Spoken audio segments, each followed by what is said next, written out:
Selon toi, comment peut-on développer la meilleure combinaison des neurones? Merci pour la question. C'est vrai que je m'attendais à cette question depuis longtemps. Et j'aime bien comme tu l'as dit, selon moi. Donc c'est juste mon opinion. En fait, pour saisir de quoi il s'agit ici, il faut voir comment on s'exerce dans les naturels. Pour développer les biceps, pour développer les triceps, peu importe les muscles qu'on veut développer, on passe par des exercices appropriés. Ça, c'est au niveau physique. Au niveau mental, on fait la même chose aussi. Quand on veut devenir médecin, on suit la discipline appropriée, on s'associe avec les cercles appropriés, on vit dans l'environnement approprié et on exploite ce qu'on projette. Donc j'insiste bien, il faut commencer par projeter. Et ce que vous projetez, en réalité, c'est ce que vous devenez. En vous associant, en pratiquant et en vivant dans les milieux et dans l'ambiance appropriée. Et tous ces éléments, quand vous le mettez ensemble, ce que vous avez projeté devient réalisable. C'est-à-dire, vous aurez trouvé les meilleures combinaisons de neurones en rapport avec ce que vous aurez projeté. Donc, les points de départ, c'est ce que vous projetez. Donc, tout commence par là. Qu'est-ce que vous projetez? Ce que vous projetez, vous devez commencer par le croire. Et quand vous le croyez avec fermeté, et vous savez que cela est réalisable, c'est en ce moment-là que vous commencez à vous associer avec l'environnement approprié. Cet environnement approprié permet à votre cerveau de trouver les meilleures combinaisons de neurones pour chaque étape à suivre. C'est ainsi que ça se développe.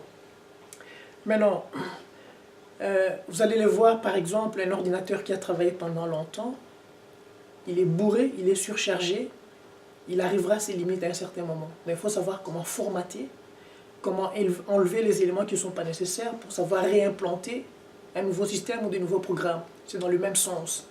Observez bien ce que nous mangeons, ce que nous buvons, ce que nous respirons, ce que nous lisons, ce que nous écoutons, les informations que nous recevons, toutes ces données. Quel est le degré de leur pureté, quel est le degré de leur véracité?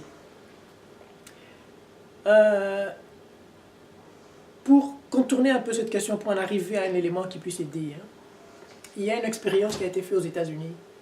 C'était des chercheurs, ils voulaient comprendre comment les animaux utilisent ou exploitent leurs instincts.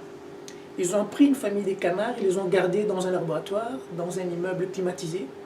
Dans leurs enclos, il n'y avait pas de nids, il n'y avait pas des lacs, il n'y avait rien. C'était dans un bâtiment climatisé pendant plusieurs générations. À la 17e génération, on a libéré, on a pris une petite minorité, on les a mis des antennes avec des caméras, on est allé les déposer dans un désert pour voir comment ils se débrouilleraient dans la nature. Au bout d'un certain temps, ils se sont tous envolés. Et curieusement, à partir de la caméra, on pouvait voir qu'ils se dirigeaient directement où il y avait de l'eau. Ils sont arrivés là où il y avait de l'eau, ils se sont installés, ils ont commencé à faire leur couvée, ils ont commencé à faire leur nid, enfin leur nid et puis leur couvée. Et puis, c'était marquant que les chercheurs ont tiré cette conclusion, ce qui est le plus intéressant d'ailleurs, que les canards avaient cela en eux.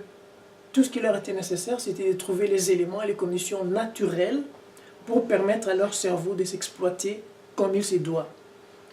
Maintenant, pourquoi je vous ai dit ceci? Si vous vous associez, si vous vivez dans un environnement, dans un milieu où vos corps sont nourris avec des éléments qui ont des énergies qu'elles ont, enfin, pour comprendre cette notion, je vais l'expliquer. Tout ce que nous voyons, tout ce que nous écoutons, tout ce que nous enregistrons, toutes ces données contiennent une forme d'énergie. Et ces formes d'énergie, si elles ne sont pas pures, si elles ne sont pas bien, si elles ne sont pas positives, elles créent des limites au niveau de notre cerveau. Ben, c'est ce que nous voyons dans la société. La société est tellement programmée aujourd'hui, on ne sait pas aller, on ne sait pas se surpasser. On est obligé de suivre les tendances, on est obligé de suivre les informations, on est obligé de suivre les courants. Comme résultat, on perd la notion de la créativité. Et quand on perd la notion de la créativité, le cerveau se bloque. On devient robotisé. En fait, c'est juste pour revenir à la question, comment produire les meilleures combinaisons de neurones. Et pour éviter cela, il faut revoir ce que nous mangeons, ce que nous buvons, ce que nous lisons, ce que nous écoutons. Essayer d'identifier les sources les plus pures possibles, c'est un bon moyen de rendre une énergie déjà visible au niveau du cerveau. Parce que ce qui va se passer, ben, c'est comme si vous prenez ce verre d'eau, comme vous le voyez là-bas. Il est transparent, l'eau est transparente aussi. Si je colorie cela avec quelque chose, je ne sais plus voir ce qu'il y a derrière le verre de l'autre côté. Donc c'est littéralement la même chose. Le cerveau a besoin de la transparence. Le cerveau a besoin de la pureté. Le cerveau a besoin de la clarté.